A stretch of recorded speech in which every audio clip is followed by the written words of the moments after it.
Hey everyone, Elise here from TGG Gaming at the Dubuque, Iowa Regional. Who are you and how do you do today? Hi, I'm Blake Whitney. I went X1-1. I got 5th place at the regional. And what were you playing? I was playing Vestex Sky Striker. Oh.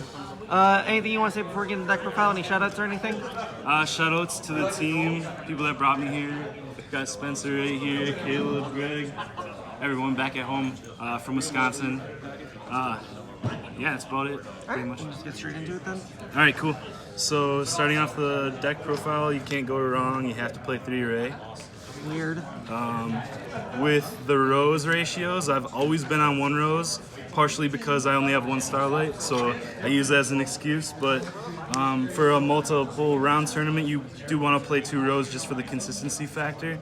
The only game I lost today was because I didn't see engine, and I guess that just, you know, it's one of those games that I definitely should have won, but you know, can't win them all. We got the P.U.N.K last minute decision.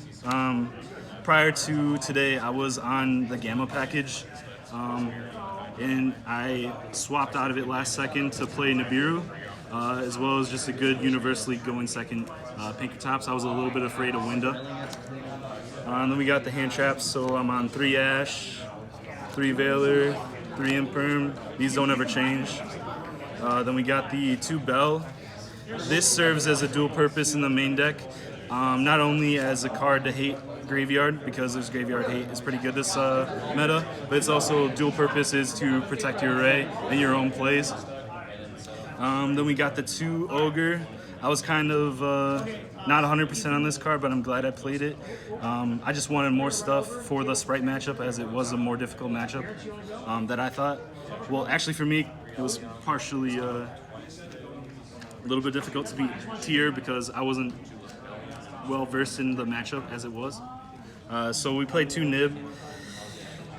I probably, going back now, would go back to the Gamma package because I was playing Chaos Ruler as well. But Nib, I felt was just a solid hand trap that I wanted to respect Rogue decks, Dragon Link, and all that stuff. So that's all the hand traps.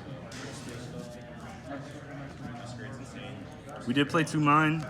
Looking forward, I might go to 1 Mine. Every single game 2 and 3 against the better players, I always side out both of them. Typically because they make me go first and I don't have metaverses or demise of the lands I feel like it's just not good to sit underneath it.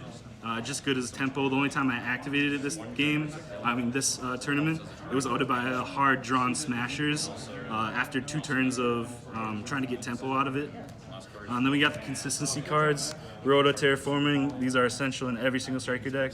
And then I think that these are striker essential right now. Prosperity, you need to see Ray. Desires could be more powerful in the future, but as of right now, I just want to be able to play. We have the 2 Droplet. I used to be on 3, but with the less untargetable stuff in the meta, like Chimera, I feel like you don't need the 3rd one as much.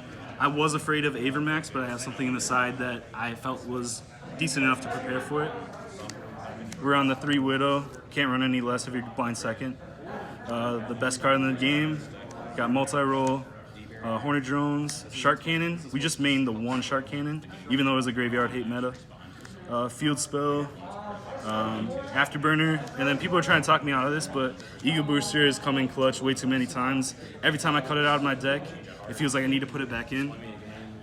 Some of the best times to have Ego Booster in your deck is if you have a Shark in Grave. This is assuming games 2 and 3 mostly because I side the 2nd Shark. If you have Shark in Grave, Widow in Grave, you have nothing to search off Shizuku that you can set the Shark and Widow during the end phase. That's when Ego Booster comes in clutch. It also can just give you a turn if you have enough spell code in Grave. So I think that it's probably always going to stay in my deck list from here on out. Gotcha. We have the extra deck, the 3 Kigari, Staple, 3 Shiz, 2 Hayate, 1 Kaina, 1 Zeke. Last minute swapped the Chaos Ruler for the Lina. That's because I'm not running Gamma. Dark, it's essential right now. And then you got the Hulk Celine package. That's pretty basic though, streamline. For the side deck, we have since I felt a little bit unprepared for the Tearlament, I had to read a lot of cards. I wanted some more cards to counteract it. So the offensive graveyard hate that I play is DD Crow. I also side the second Shark Cannon for that matchup in particular. I also have a hard time judging my opponents. It became a lot easier this tournament because I felt most of the opponents knew I was on striker towards the end, and they would make me go first games 2 and 3 because I feel like you should never make striker go first. I mean, go second. So, but originally I was just playing 2 Shared Rise, my hard going first card. Looking forward into what I'll be playing in the future, I think I want to run more going first cards, as I felt like it was easier to judge people this tournament. I was on the 2 triple tactics. I was expecting more people, once they knew I was playing striker, to do the Avermax route with Spright. That actually did not end up happening, and with all the hand traps that I play, they sometimes didn't even have opportunity to do that if they're like starter locked. Last minute swapped Lightning Storms for evenly matched because I was expecting more monkey decks, Floodgates, City, so this actually didn't come up a whole lot, but it's actually pretty good in the Spright matchup, I'd say. So I'd probably keep it in going forward. It does suck to lose your battle phase. Cosmic, we don't like anti-spell, and I feel like it's a staple in the side deck for Striker. And then going into time, it never came up, but I wanted to try out Ghost Mourner. It's effectively an effect veiler, but also it can game you in game 3 if you're going into time. I was gonna try the blue, the water hand trap that you pitch it to special summon. Whenever they special summon, you can gain that much life, and if they don't, you take half damage. I mean, half your life. But I felt like this served as a dual purpose of like stopping their plays entirely, and they just passed turn to me. So it was pretty good, but it never actually came up in time. But yeah, that's it.